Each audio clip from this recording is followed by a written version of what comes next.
Right now, at this very moment, which is the beginning of 2024, there's a huge shortage of pilots in the world. People with minimal experience are getting hired, and there's salary increases coming on, and it's just the best time in 40 years to be looking for a job as a pilot. That's sometimes a very well paid job. You got to ask yourself, though, why is there a shortage? Have we simply run out of fools? You think you want to fly for a living? I mean, that's flattering. I have always been a career pilot, an airline pilot. But are you really sure you want to fly as a job? Let's get into this. First of all, do you have a passion for anything else?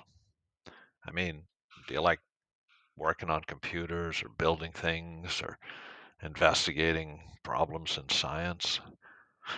Right off the bat, I have to tell you, if you're interested in anything else like that, I'd have to tell you, go do the other thing and just forget flying as a job.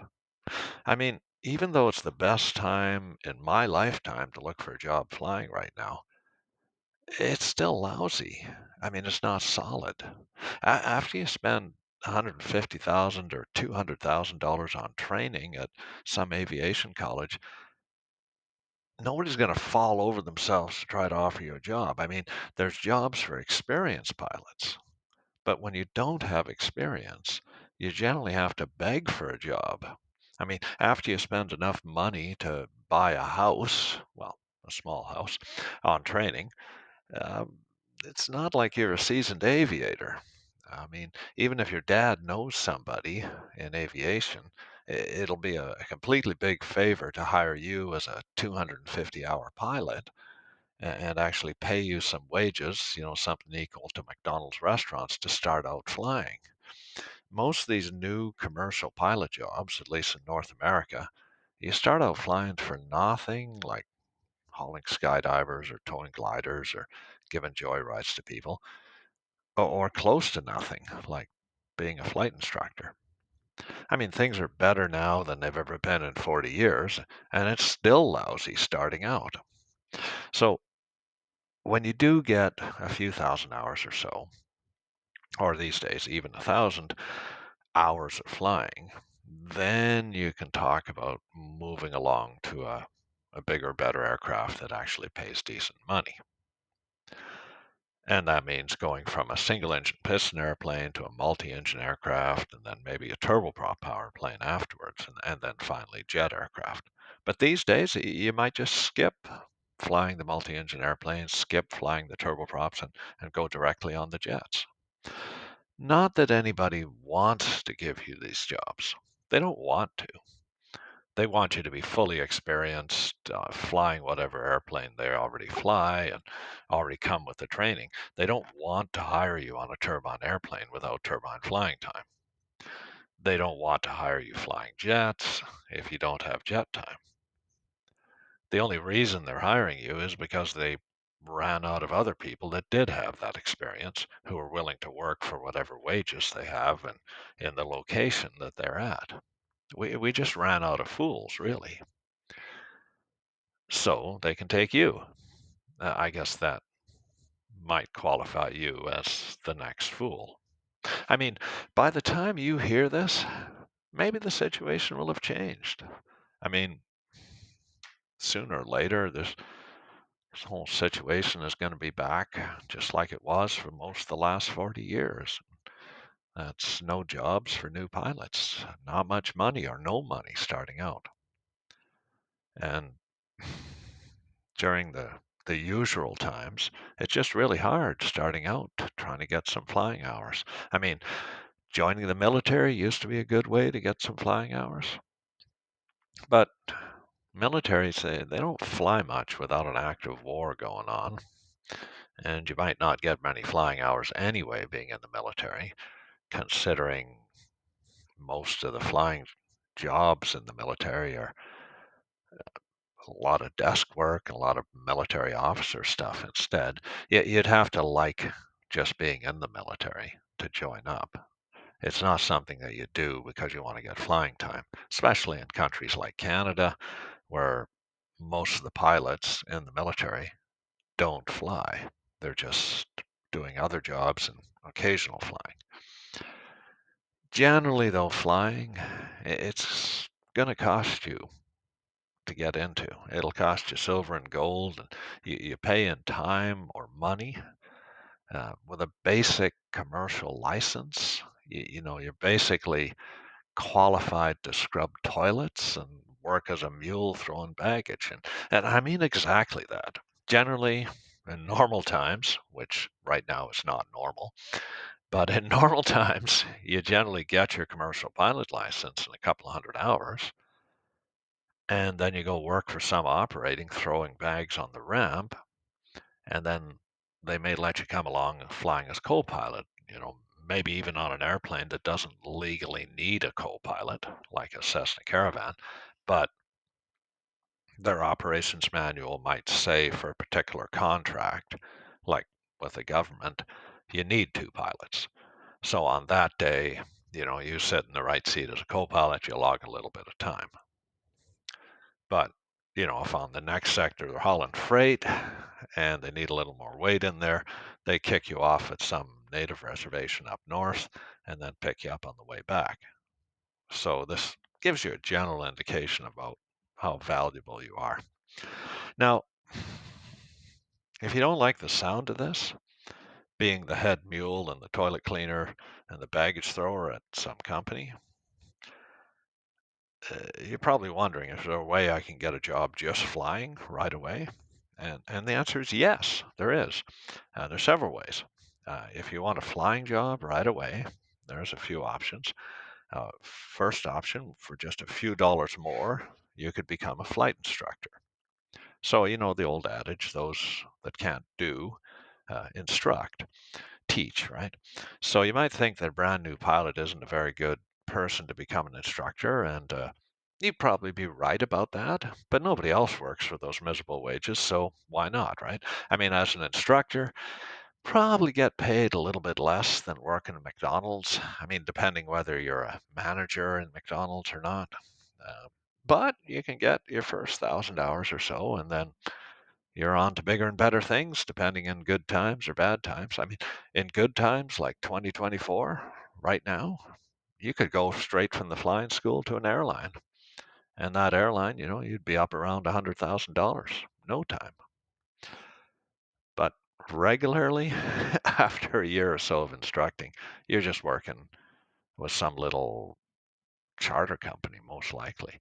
I mean, aviation is cyclical, it goes up and down.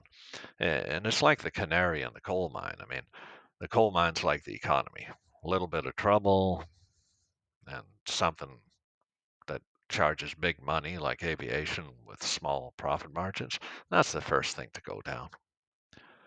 Probably, in normal times, you'd end up flying for some little twin engine operator up in some remote location for a while. And probably they hire you just because you're up there.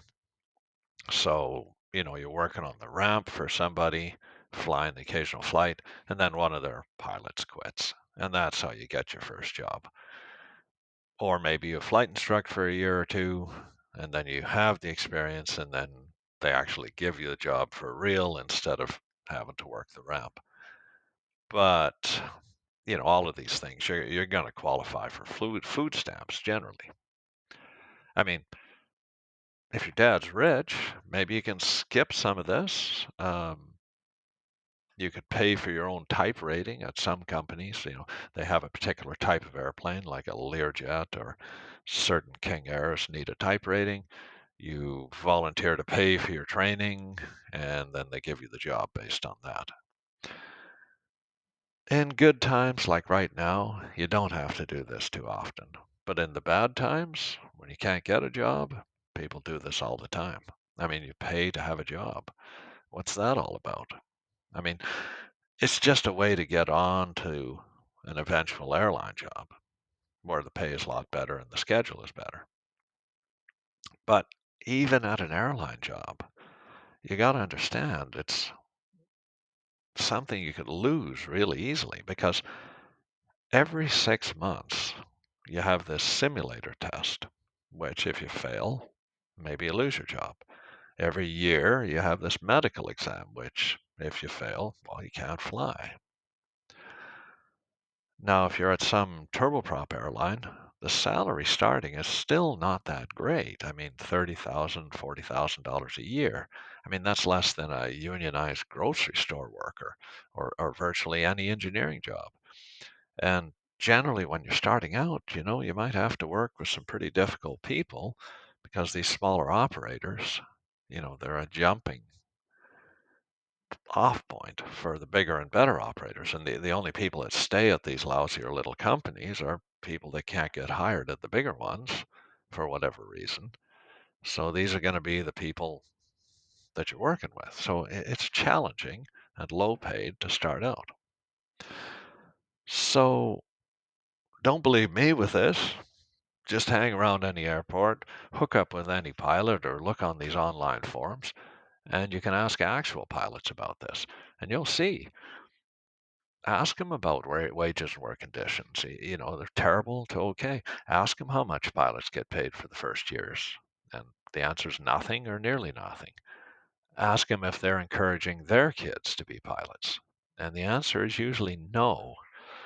If you want a steady, well paid job where you're treated with respect by your employers, do not become a commercial pilot. Don't do it. Well, how do you feel right now? Do you feel crushed? Are you already thinking about what else you can do for work? You considering other career options? If so, that's great. Go be an engineer or doctor or scientist and just fly as a hobby. That's an excellent choice. In fact, stop the video right now. Just shut it off and go study engineering. Shut it off. Hey, you're still listening to the video? Uh, why is that? Why are you still listening? Are you thinking that you don't care what I say? That you'll spend every dime you got, work for nothing, go to the ends of the earth, do whatever it takes, you just want to fly? You don't care if you make money or don't make money? You don't care where you live? Well, if so, then you've got some of what it takes to succeed as a pilot. Your reward's not in money, but I give you my personal guarantee, which might not be worth much, you will experience adventure. And now, do you know what adventure is? It's usually something where you're cold, uncomfortable, miserable, suffering, and overcoming adversary. It's kind of like climbing a mountain. The achievement is making it to the top. You don't really care too much about the view. It's more like the joy of overcoming something difficult. Otherwise, walking a mountain, it'd be like a walk in the park. Well, being a pilot is definitely not a walk in the park. You certainly face poverty and need all kinds of ingenuity to escape from the little lousy company and not to, murder one of your supervisors along the way because they have some kind of social dysfunction which prevented them from moving on to another place. And, you know, this this flying business, it's low profit, it's a hard scrabble place, and it's populated by people who are in it just because they love to fly. And that's kind of the trick right there. That's the reward. If you just love to fly, you're going to be around people just like you. You'll be broke for a long time, but eventually you can make some good money. Even though airlines go bankrupt every few years, your friendships with the people that you work with, that remains. And your friends will help you get a new job, and you can help them. So that's the reward. If you just like flying and you want to have these friends, then flying is for you. Then by all means pursue it. Eventually, at some point, maybe you'll even get lucky. Like these days right now in 2024, you can move up quickly and be in a well-paid job. By well-paid, I mean a couple $100,000 a year after a few years of trying. That's good, but don't think that it's automatic. Your real reward is just if you like flying. Best of luck to you.